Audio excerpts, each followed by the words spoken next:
that sound means we are live here Friday, 7/5/2019, day after Independence Day and America's birthday. What a wonderful holiday I had. Mark, it was great to see you yesterday. Cody, how was your holiday? My holiday was very relaxing, but also a little bit busy. My in-laws landed yesterday night, so I spent the day cleaning up the yard, cleaning the house, all the things you have to do before you have company come visit. I don't know about everybody else, but when I hear music on Independence Day, I want to hear one of two things: either the old school stuff, real old school, talk about like the nation's anthems, those types of things, or country music. Mark, country music's your jam, right? I like country music quite a bit. I like Bruno Mars too. I mean, I like a lot of stuff. I like music. Yeah, but country. I had Toby Keith going, and some of those good old American songs, courtesy of Red, White, and Blue, things of that sort. If you don't like Toby Keith, you are not an American. No, yeah. He'll put a boot up your ass. That's no doubt about That's the American way. That's right. Oh, I like that song quite a bit. All right, markets are down here just a hair today on Jobs Report Friday. Light volume expected today.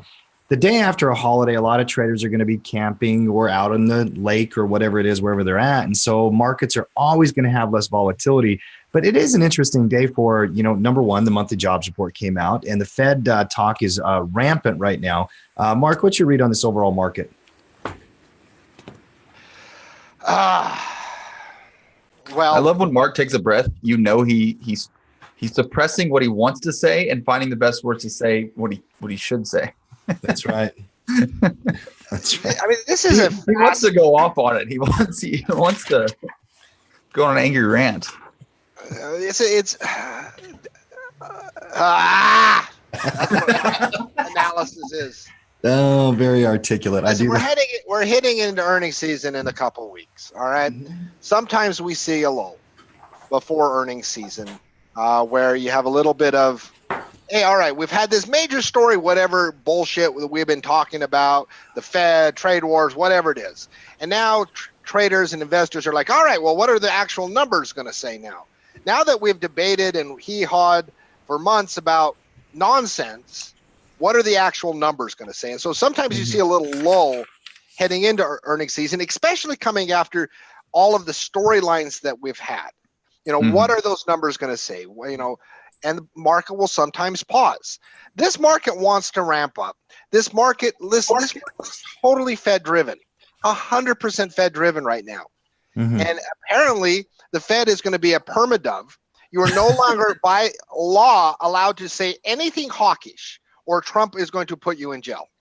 So that is going to be the new law of the land. So we're going to live in a permadove society where markets just, no matter what happens, well, we'll just cut rates and everything, and we'll get in currency wars.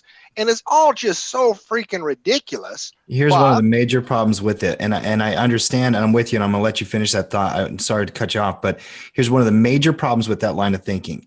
The one day, whenever it is, 2019, 2020, 2025, I don't know when it will be, but the one day that the market wakes up and realizes they cannot sustain that forever, we're going into stagflation, and we're going to have severe economic problems, Mark. There's no doubt. And but I can listen. Places like Zero Hedge have been installing fear for 10 years. This market is going to collapse. This market is going to tank. Look at all the fundamentals. Look at this. Look at that. And what have the bulls done during that time? They've cleaned house. Yeah, they've said, hold my beer. We're pushing this thing up. Tired, and I stopped a long time ago. Forget all of this. Listen, I could go on a bearish rant, and I think this is all going to end poorly. But it might not end poorly for 15 or 20 years. We don't know. That's right. And so I'm not going to ignore what market sentiment is. I don't care about being right. I care about making money. And so there's a lot of money to be made, just like the last 10 years, between now and whenever that doomsday event is going to occur, because we are sure on track for it, but it might not happen for my lifetime. So when bullish signals emerge, when positive bullish cash flow opportunities emerge, I'm going to take advantage of them. And I agree with that. And that's all you really can do as a trader. And I have a very specific system on how I approach the markets because of those things. I mean, the reality is we have opinions, we can debate about it. And I don't know what the long-term ramifications are going to be. I'm very concerned about it from an economics perspective. From a trading perspective, Mark, if it hits a new high, I'm going to buy. I have to. It is the nature of what it is to be a trader. It's my job to make money in my account whenever the opportunity pops up. It's not my job to debate economics if the S&P is hitting a new high. And you look at this candle here today, 0.4%. You're going to hear some negative headlines in the news, but I don't really see a lot of pressure here. There's nothing. You're above the 9. It like barely got down to the top wick of this tick right here. And then as soon as it even got close, it was like, no. We're not going down that much. There's no fear in this marketplace. Zero. None. You got your doomsayers and all of that. You got no fears. I mean, look at the intraday chart. Like, every dip down is bought. Yeah. Like there's a saying in the marketplace, just buy the freaking dip. Followed by whatever idiot, stupid, whatever. But that has not been wrong. And then, I'll hear the negative say, well, yeah, buy the dip works until it doesn't. Yeah. Like, buy the next one. And if you're right in 20 years, yes, you can say you told me so. And let's see how many nice vehicles I'm driving between now and then. Yep. And then when I break support, I can do protective puts and I can protect myself. But why in the world would you not, when you have dips, buy them in short-term trading opportunities? That has been the go with your trading signals. You don't do it blindly. You wait for reversal signals. You wait for stability. You wait for whatever it may be. But that strategy has worked for 10 years. And this market you are starting to have a higher percentage of fund managers that have never seen. The old guard slowly dies off every year. The new guard is, hey, if the Fed has our back, we go bullish. Yeah. And it is really becoming that simple. And that is going to increase every year as old farts like me die off, retire, whatever, and young managers that are just, it's the Fed. Doesn't matter. The Fed has our back, we go long. I know that go long. I know that I'm going to open up the opportunity for you to tease me on this, but I was meditating this morning and I was literally thinking about. I got no problem with meditation. I was thinking about. Well, Mark just teases me for almost everything because I'm his little brother and he has that right. But I'm proud that you're meditating. Good. So I was meditating a little bit this morning. You liberal hippie wuss. How about you go do some yard work instead of sitting there in your yoga hippie pose, pull some weeds out of your freaking yard, and then you can get the same therapeutic value and actually get something done. See, this is why I wanted to get that part out of the way, Cody, so then I can make my point, right? I knew it was coming anyway, so I might as well just open it up and throw him the softball. But I was thinking about the whole purpose of why the trend is your friend during meditation. I know trader, being a nerd, trading nerd type of moment here. But the reason is, Mark, is because old traders who've been around, they lost too many times not doing simple shit. And I know we're cussing a lot here on a Friday, apologies, but it's because they don't just do the simple things. You buy the dip. Liquor is still in our system from the 4th of July. That's right. Yeah, it is a post-holiday trading day, which is the light volume nature of it. But you want to keep it simple. A very simple concept like buy the dip, you should do over and over and over and over and over again in your trading forever. Within the rules, within the context of your design and what you're trying to accomplish as a trader. But don't overthink that. If you're fighting this market trend right now, I think you're making a very, very brave choice, because quite frankly, markets tend to melt higher in conditions like this. And I know the jobs report is now behind us. What other economic data until we get to earnings season is in front of us in the next 10 days, Mark? I mean, there's not a lot. It's going to be nothing that matters. Listen, any given day, a report will come out and people will do things to get you click on headlines, to get you to overthink this stuff. The only thing that matters is what comes out of Fed speaker's mouth. Yep. That is the only point to me in 2019, an economic report that has mattered. And I'll point to you 10 different occasions, 2 of which in ridiculously significant in 2019, where the Fed gave dovish statements that skyrocketed the market in the following weeks. Mhm. The only thing that matters is the Fed stance right now in this market. It is the only thing it cares about. Now, should it? Is that a good thing? Doesn't matter. I make money based on what the market does, not what should be, not what could be, not what is the ideal scenario. The Fed owns this market. And this Fed, my goodness, Trump wants to stack the Fed with dovish individuals. This Fed is not going to become more hawkish over time. And he's starting with the regional feds and just working his way up. He's definitely pushing it dovish. Mhm. He's going to push it dovish. I think he wants to make sure he can get it through the next 6 years before after that, I don't think he cares. I think he wants to prop the market as much as he can while he's president. And after that, if it crashes, he's just going to point and be like, look at them. Yep. Yeah. Yeah, no, that's the case. Listen, I'm voting for the guy in 2020. There's nothing you can get me to say. There is not a Democratic candidate I would vote for. You know, in fact, I might register under some deceased people to vote for Trump twice. I might vote for Trump 90 times. I'm going to just bring out all my dead relatives, and we're all going to vote for Trump in 2020. But that's what he's trying to do. It's not cool. I don't like that he's trying to do that. I don't agree with it, but it's what he's doing. Trump does not care about what happens to America in 10 years. He cares about what happens to America when he's president. Now, one might argue that that's a good thing, that that's what a president, hey, let me worry about it later. But, I don't like that he's doing that. Mhm. I don't like that he's doing that, but he's doing it. It is what it is. And it's not our job to determine economic or political policy. It's our job as traders to run our account and reflect whatever is happening in the market into our trading decisions. Back on a weekly chart here, Cody, if you will, on the S&P. And the SPY is such a good ETF product. I really, really like it. I wish more people that are out there just, casually looking at the market would understand ETF products. SPY is now breaking an all-time high, Mark.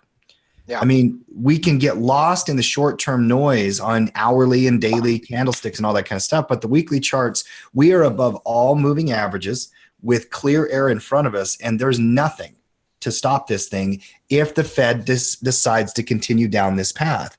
Now, I know the very second you open your mouth and you start talking about that, while the market could easily have some news come, trade war could happen, something could come out that way and drop. But what is in front of us in terms of resistance, in your opinion? That would be nothing. Yeah. Hey, real quickly, just because we got a question in the chat, and I think it's an important one. James asked, what does dovish mean? Because we do throw around terms like dovish and hawkish a lot. And let me give you a 101 lesson on this.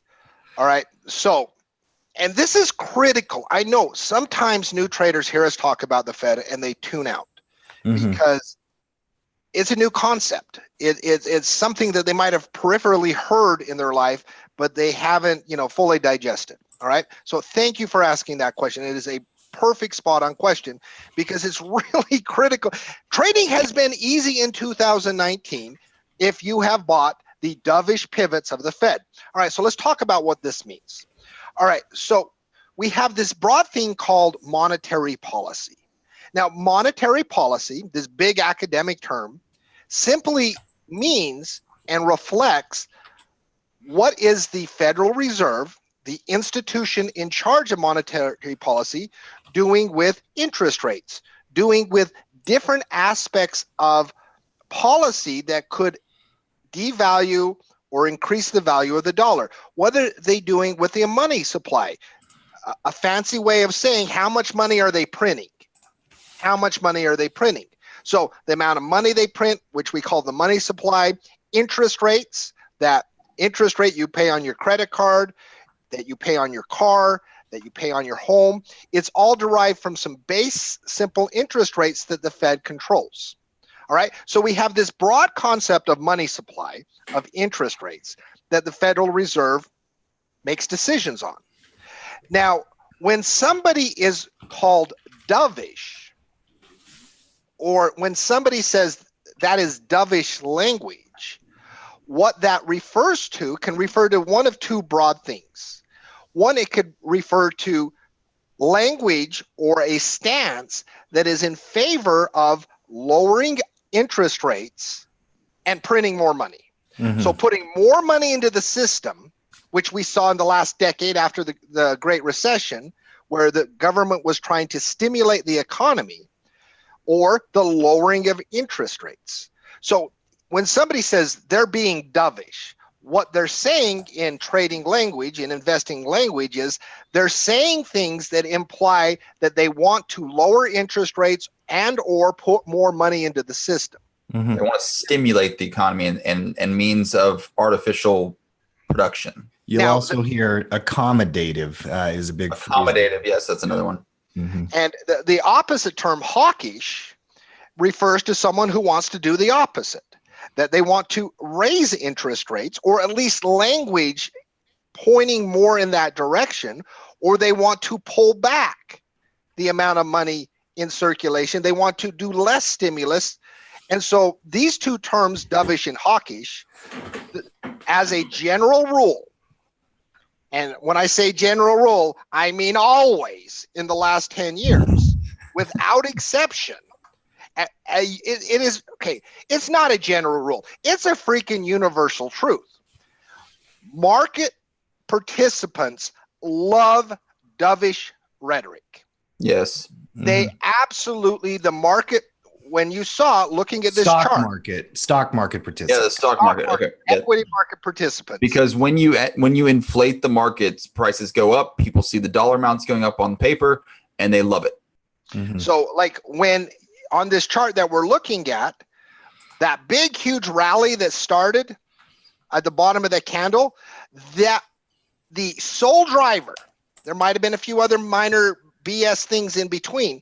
The sole driver was a shift from Jerome Powell, the Fed chairman, from hawkish during that. He was so hawkish during that entire time that the market was going down in October and November. It was based on one reason: hawkish language. People could say other things, and as BS. The market was tired. They were talking about raising rates in 2018. They were saying they were going to try to get rates up to, I think it was a little more almost 5% at one point in time. They were saying we were at like 1.75 right here, and they kept talking about how many times they're going to hike rates in 2018, and it just kept dropping off of that. When it hit here, when Mark's saying it went from less hawkish to more dovish, they said, hey, maybe we don't need to hike rates in the future. That's a dovish statement. Market loved it. And so these shifts from hawkish to dovish, that's the reason the market's up. 5 weeks ago, the Fed came out, reiterated their desire to potentially cut rates, more dovish language, which has been the sole reason for the rally in the last 5 weeks. So when the Federal Reserve has these huge, listen, trading's easy. All you have to do is buy when they have dovish, these big dovish spins. And I'm not being facetious or using hyperbole when I say that. The dovish language, when the Fed comes out with this ultra dovish language, markets love it. They particularly love it during steep sell-offs, when the Fed comes in and says, listen, no matter what, we're going to have your back. We're going to lower interest rates. We will do our part to stimulate the economy. So don't worry, we have your back. And it is huge. It is the driver in the market in 2019. It was the driver in the market in 2018. Now, 2017 was the tax cuts and this and that. The last 2 years, it has been entirely the Fed itself. Yeah. Yeah. And it's really crazy to people who study economics that we're going to be moving into a cycle like this that is dovish. Being a hawk that I am, and I know after just explaining what dovish is, you're probably thinking, like, why would you be a hawk? And Tim, I assume you're about to get into this. It to me, a hawk is being fiscally responsible. A dove is saying, let's borrow more debt to it's one's a house of cards and one is slow, steady, organic growth. And I've seen debt destroy so many things, including governments and countries and individual people's lives, that I don't think that we can dig ourselves out of a hole. You can't borrow your way to prosperity. Well, they're going to try, kiddo. They are definitely going to try. Rapid fire through the major indexes. I don't see a lot of differences between them, so let's give them a quick look. Give me the Dow. Go back to the daily. Yeah, daily chart sounds great. So Dow up near the all-time high. In fact, today it did hit 27,009. Wow. The reality is we're at a high point. We're heading into a weekend. We've got a light trading day. The Dow approaching that high. S&P we already looked at. Give me the NASDAQ. The NASDAQ did not break to a new high yet. So there's a little bit, actually, no, it did tick there today as well. And you are breaking that V-shaped recovery that you had in May and now into June. Mark, technology stocks are really interesting to me right now. A lot of the bullish companies I've got on my watch list are tech companies. And then the Russell here, Russell 2000. Oh, sorry. I was responding to Shin in the comments. Oh, no worries. And in the chat, just type in cash flow baby. Cash flow baby. This has been a perfect cash flow condition for months and months and months and months for the iron condor system, the cash flow condor system. Nothing is changing there here today. Move on to the dollar if you would here, because I think a lot of the stuff with the Fed and the jobs report and everything is going to affect currency markets even more. And guys, this is going to be one where I'm going to have a hard time ranking this one just from a technical perspective. You were breaking down. You broke the 200. You broke key support. You had a lower pivot low, lower pivot high. Yeah, but now you've got this huge green candle coming back up into the middle of the range. Mark, is that neutral? Listen, anybody that's traded Forex at any time that traded it on unemployment day knows the type of swings. I mean, go to an intraday chart. Moves on job report day. Like if the only thing you ever did in your entire trading was trade the unemployment report and trade the dollar on jobs today and just put your account out there every month, you could make some really nice short-term day trading money. You might be able to make a living with this. And so jobs report is huge. Here's how I watched it, because I do trade currencies. So I saw the consolidation coming out, I knew the jobs reports coming out. You always get the initial whip. And so you never trade off that first one, because typically what it's doing is it's pushing down to hit any stops and things before it then runs. So it's always the secondary movement. Matt and I said it time and time again, especially during like Fed announcements or any report, you wait for the second movement. And even right now, actually, I'm zooming back out.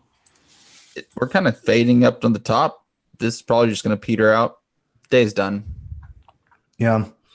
But huge moves can occur on the unemployment day. So it's hard to read too much into unemployment day and the dollar, because things can change the next week really quick. Mm-hmm.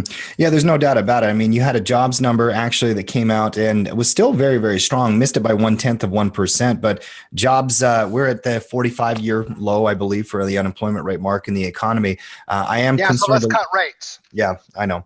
It's a little bit silly. Dollar up here. I would have expected crude oil to drop a little bit more than it did. Give me a look at crude oil. And Mark, you're going to be doing the commodity report this weekend. Crude light here is a tough one, in my opinion. Couple of different complex parts of this chart. You've got volatility. You've got the news. You've got Iran. You've got the Fed. You've got all these things happening. And then not only that, you've got a complex chart. You got a pivot at 55 and you have a resistance at 60. This ain't hard at all. Sell a put, do boomerang trade. Boomerangs are simple. That's what I'm doing. It like I mean, listen. You want to try to read the technical? Good luck. You need a PhD in bullshit to be able to do this chart. Hey, I did minor in it. Okay, does that help? Yeah. So like this chart's really, really tough from a technical perspective, but there's fundamental drivers at work. OPEC's production is near its 2014 low. In fact, I'm gonna go sell another put right now. Right now. I'm going to do it right now because I love buying oil at a lower price. USO or CL, Mark, because you can trade the futures options on leverage. I know that you're not going to take assignment on that, but no, because and I talk about this in the commodities report.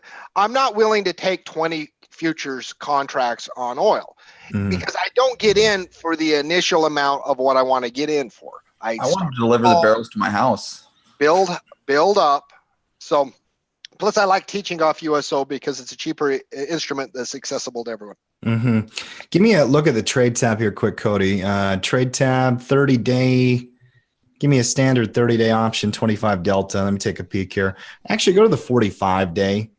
Yeah, I like the monthlies, the 42-day. Yes, exactly. So Delta, 23 Delta at the 11 strike, you can pick up 20 cents credit. You're going to have to take delivery at 11, which is still about a 7-8% discount from where the price is right now, Mark. That would match up, I'm guessing. Go back to the chart here quick, Cody. Where does 11 on USO match with the about $50 support? So it's like $50 on crude light. And Mark, do you want to go deeper than that, or is 11? No, that's fine. As long as it's your first leg. Yeah. And then add more as it goes down. Yeah. I mean, this is what I've been doing, and I don't have any fear at all, because I'm willing to hold some oil in my portfolio long term. Mm-hmm. Because this is my logic on long-term holdings of oil when it gets to depressed prices. Do you really think in the next 3-4 years that oil's never going to see that price level again? Like, that to me is a silly statement. Yeah. Yeah, I agree with that. Like if you buy at 11 or buy at 10.50 and then add more, do you really think USO, that oil is never going to see $50 a barrel again? That to me is lunacy. That to me is completely ignoring. That's just ridiculous. Which is one of the reasons I do like the boomerang trade from a long-term perspective. And if you are a simple cash flow trader, you take on the expectation that you can buy 100 shares. You can always turn them into covered calls when you want to, Mark. So you have different technical conditions that you can run on that. I do like it a lot. Give you a look at gold. Let's keep moving through the markets. And by the way, programming note here on the halftime report. We're going to try to make this a 45-minute show. Now, good luck, boys, because we're all long-winded, but we are in the future going to try to make it a 45-minute show for a couple of different reasons. Number one, efficiency. And number two, a lot of people are watching this on their lunch break at work, and I want to kind of keep it under an hour. And so we do 30 minutes market analysis, then 15 minutes rapid fire is what we're going to do. Get your symbols ready and just type in rapid fire in the chat. And we'll make sure we're ready for that here in just a minute. Dollar up, gold down, Mark. I don't see much else there in terms of. Yeah, and I'm rebalancing my portfolio. Long equities, long oil, and increasing my long position on gold. I like the long gold, long equities combo. Mm-hmm. Because the only thing that sends gold down is a hawkish Fed. Mm-hmm. That ain't appearing to be happening anytime soon. Increasing the percentage of my portfolio that's in gold, offsetting long equity positions when they occur, because now hawkish Fed, all bets off. Mm-hmm. All bets off. But I like that double combo right now. I really like gold, selling puts, trying to get it at a little bit lower price because you always want to get the best price you can. But the fundamentals, like we've been talking about gold, have been ridiculous all year long. Come read the commodity report. And I don't want to be arrogant.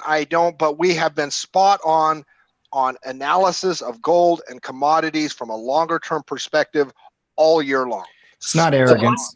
It's not arrogance. You deserve credit for this. I mean, you have been nailing the gold analysis for a long time.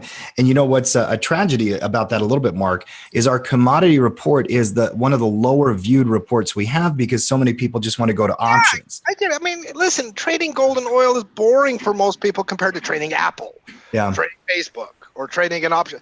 Listen, there's outstanding opportunities for percentage of your portfolio in commodities. There really are. Yeah. So. Yeah. Especially when the advice being given to you has been dead spot on all year long. And if it ever changes, our pro members will get that. So come check out the commodities report. Talking on this, I'm going to kind of swing back a little bit to the Fed. If you were to go to the CME watch right now, there is 100% chance that the entire market is expecting a rate cut in July.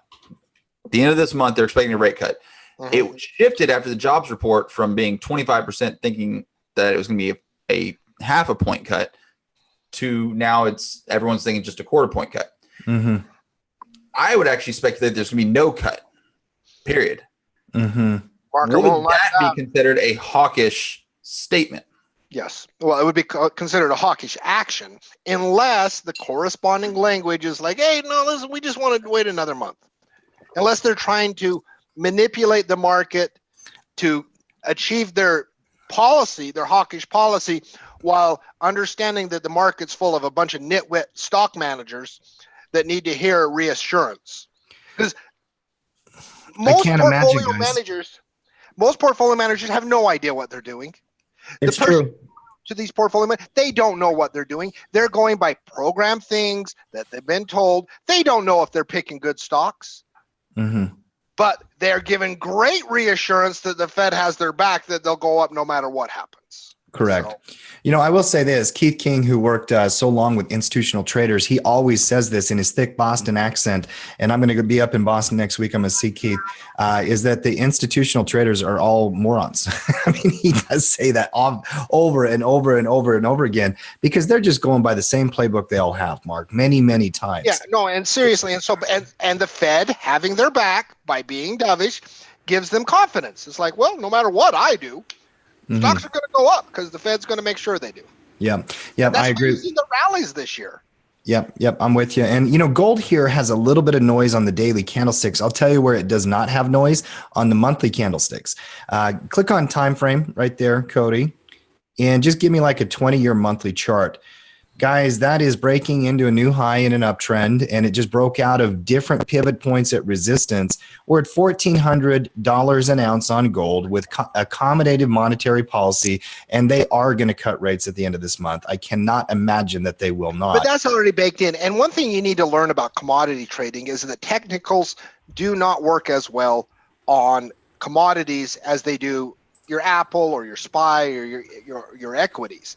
There's more news at play that are affecting commodities. They're never as clean as charts on the daily chart. But boy, was that a great cash flow instrument for years and years and years? Beautiful. Oh, Beautiful. best. Gold. Like, that's why I don't have any problem selling puts back into that channel, that if I get put, Yeah. that's why I'm increasing. Like, because I do not, yeah. I agree, 100%. All right, moving on through the other commodities. Last one I want to look at is Bitcoin. I don't know if Bitcoin's a commodity or not. That could have triggered a rant, but we're going to pass on it. Listen, Bitcoin's David S. Pumpkins. It's its own thing. It's its own thing. And it is actually doing pretty well here. 11,200. It hit a high here in 12 and change. It's holding the pivot point.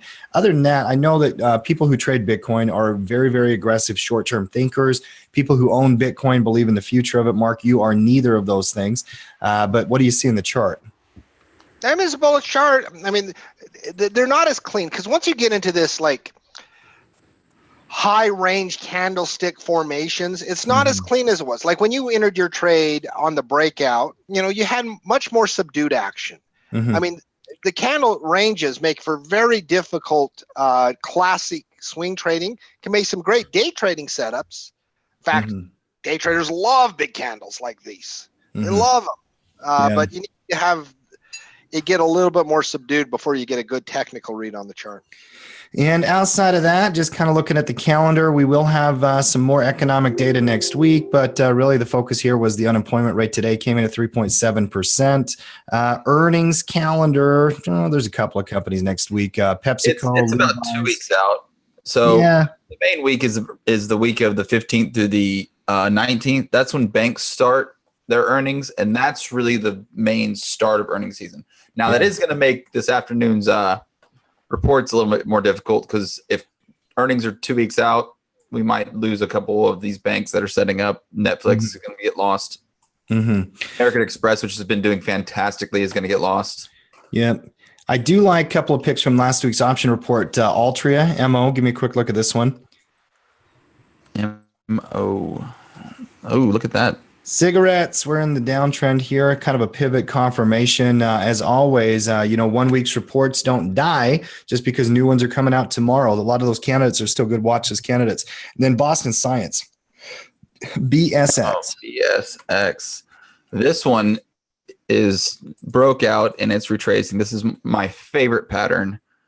That's pretty. 3 days into the 9, slowing, candle size, slowing volume. Yeah, this is a nice setup right here. I agree. That is pretty. And that brings us up to the last thing we're going to do, about 10 minutes of rapid fire. Guys, if you have a symbol, a stock, an ETF, a commodity, a futures contract, a Forex pair, anything you want us to look at that we can put in a chart, Pop it in the chat right now. We're going to go through them and we're going to rotate. We're going to do this in order of age. So Mark, Tim, and then Cody, and then we'll kind of rotate through that. WHR is first from Lane here. Mark, you've got this one. Whirlpool. I will never go long on Whirlpool in my entire life. This has come up on the bullish report several times. I veto it every time. Don't like the company a whole lot. And when I don't like a company, I don't care what the charts are saying because I apply my fundamental analysis. Pretty chart, potential breakout, clear air to the upside. I get it. I just never go long on Whirlpool. Did you have a bad experience with a laundromat sometime that I don't know about? What's your rant against this company? You just don't like them? Fundamentals, volatility? Listen, you said you want to cut this show. All right. Good point. See, Citigroup, I'll take the next one. Banks. Obviously financials are going to have different reactions this Fed news than other companies. Big bank earnings in a couple of weeks. There's nothing here except for volatility plays, in my personal opinion. I guess you could do things like day trades. Citigroup's not a big gapper. If you wanted to, pick up the stock on the dividend, carry it through earnings, you got extra risk. I wouldn't do that. It's a stay away for me. Crone O's. Cody, this one's perfect for you. I know that you like to play this stock. I do, and I have.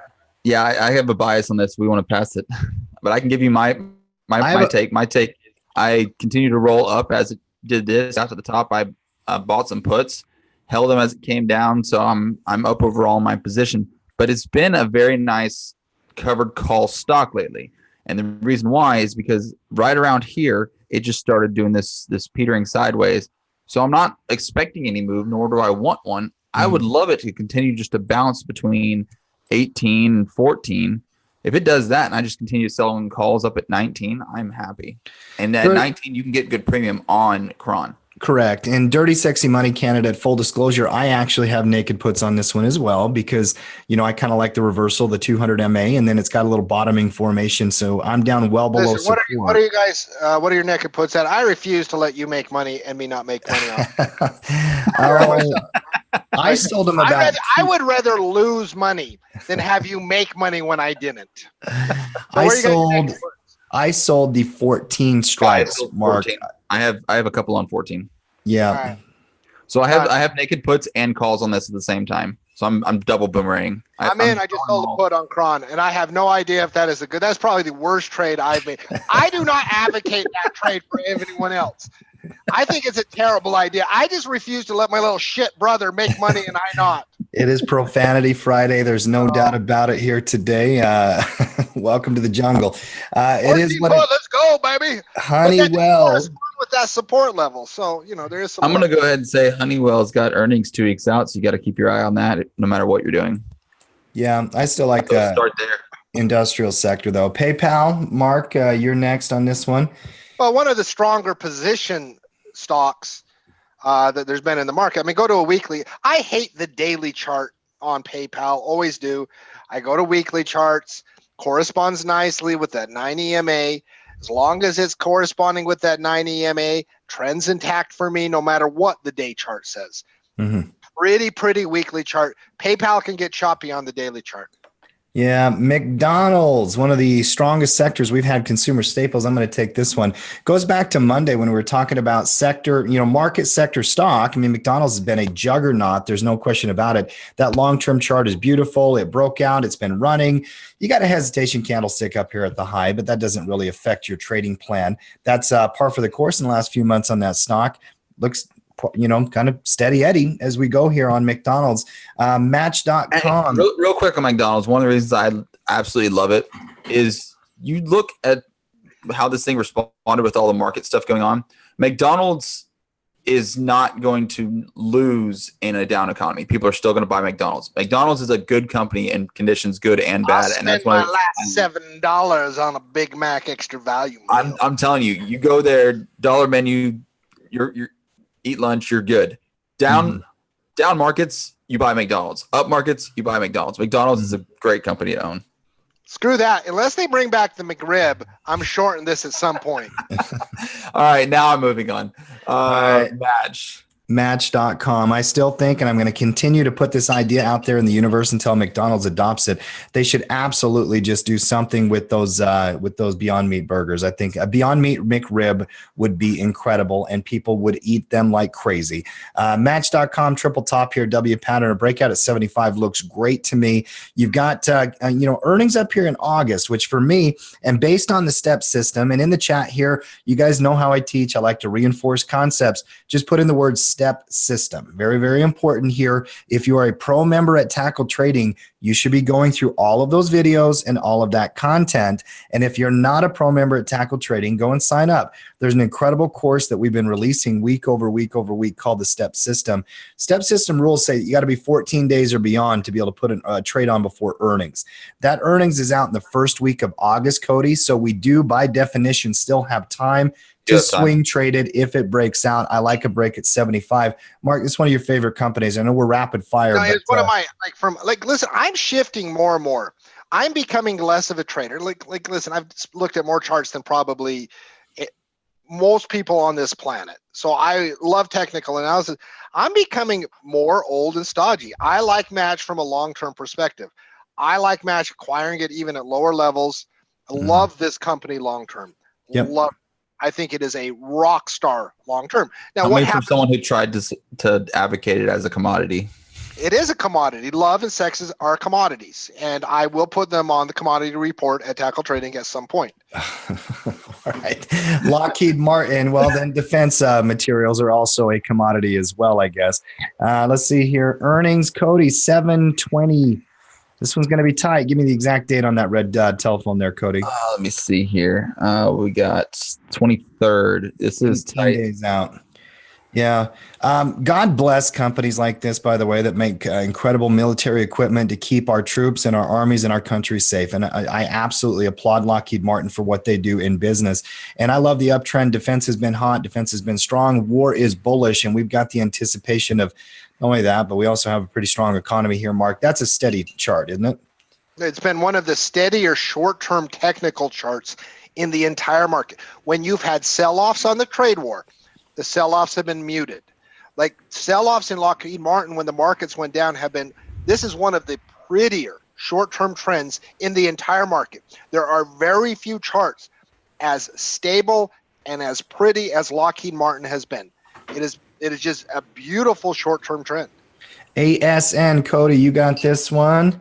Kind of throwing them out there for whoever I want at this point. I own marijuana now in a put. I don't know how I feel. ASN, it is not wanting to load. I don't know, Jonathan, if that's the symbol. Make sure you type it back in. Move on to Wix, WIX from Emily. Obviously, earnings coming up. Looks like we do have a little bit of time. We can possibly do it. I bet you this chart looks a lot prettier on a weekly chart. Yeah. You're probably right. Let me guess. You went over this in the lounge recently? No, I haven't seen this. No, I just know my charts. Cody, I've been doing it a long time.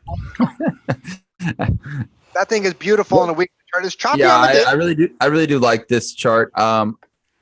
The slowing volume up here at the top, though, is a little concerning for me. I want to see some movement out of this because it's hard to see. It's turning neutral to me. Even though the long-term trend is up, I'm seeing it slow down. I don't know how much energy this thing has, especially before earnings. I might wait till after earnings just because I'm already seeing it slow down. Next, AJG, and I'm going to kick this one to Mark.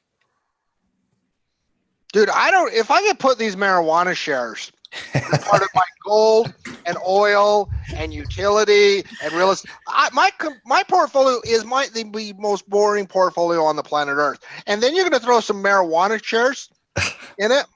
Okay, listen, you shouldn't trade with emotions. You shouldn't have made the trade just because you could not. You had this FOMO that Cody and I were going to make a buck, and you're like, I got to get in there. No, it wasn't fear. It was unbridled hatred. The thought that you guys were going to make a buck, and I wasn't. It had nothing to do with fear. It was pure hate. Pure hate. Let's get our emotions right. That's a pretty breakout. You had a nice little easy to identify resistance area. Solid, clear breakout. Obviously, the market showing a little softness. Especially on a Friday, I would take some profit here. Scale out. Listen. Swing trader. I don't know. That depends. It just depends on who you are. Swing trader, I would, yeah.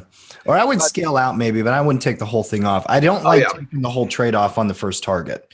I think you end up missing out on these big longer term trends, right? I'm with you, Cody, on that first scale out type mechanic here. Yeah, especially being a Friday right now, it would just make me feel so much more peace over the weekend. I'd take some profit, be like, all right, I'm happy. Make it a risk-free trade. That's my favorite. We got time for one more. We got slash ZB. We'll do 3 more. I think we can get them in slash ZB.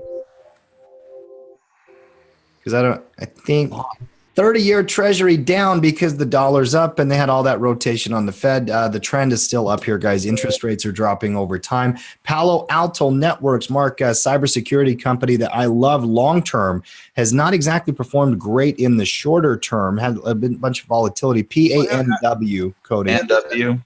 It lost its momentum after earnings. Had a nice formation. Actually, here on the halftime report, I think you guys were advocating a volatility play. Mm-hmm. At one point, that played out nicely. You've seen some short-term stability.